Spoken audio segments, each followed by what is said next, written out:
कांदा मसाल्यामध्ये व्यवस्थित मिक्स झाल्यानंतर आपण टोमॅटो,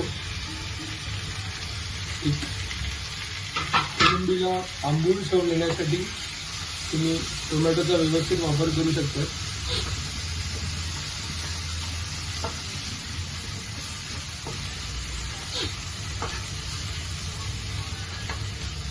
टोमॅटो कांद्याबरोबर मिक्स केल्यानंतर थोड्या वेळ त्याच्यावर झाकण ठेवून द्यावं.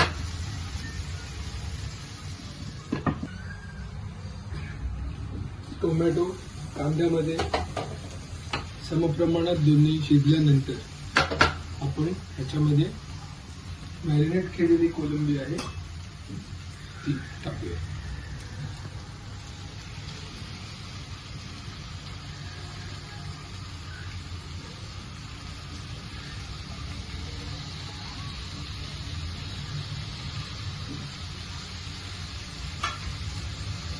त्याच्यानंतर योग्य प्रकारे चमचा मारून कांदा, टोमॅटो आणि कोलंबी हे तिन्ही व्यवस्थित मिक्स होईल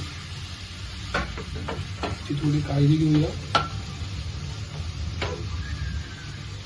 आणि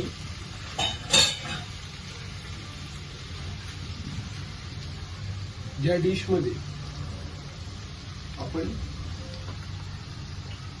कोलंबी घेतली होती त्याच्यामध्ये पाणी टाकून ते पाणी व्यवस्थित कोलंबी शिजण्यासाठी थोडेसे म्हणजे शिजण्यासाठी जेवढे आवश्यक पाणी आहे तेवढे आपण टाकूया.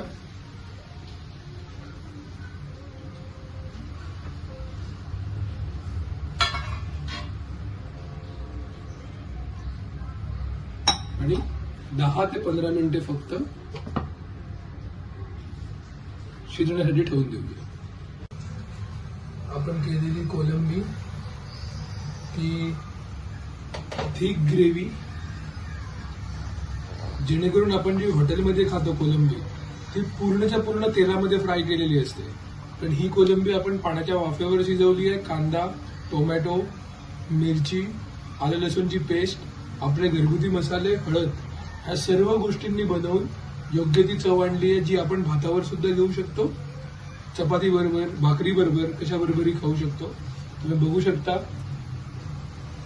कोलंबी छानपैकी शिजली आहे आणि आपण ती टेस्ट करूया.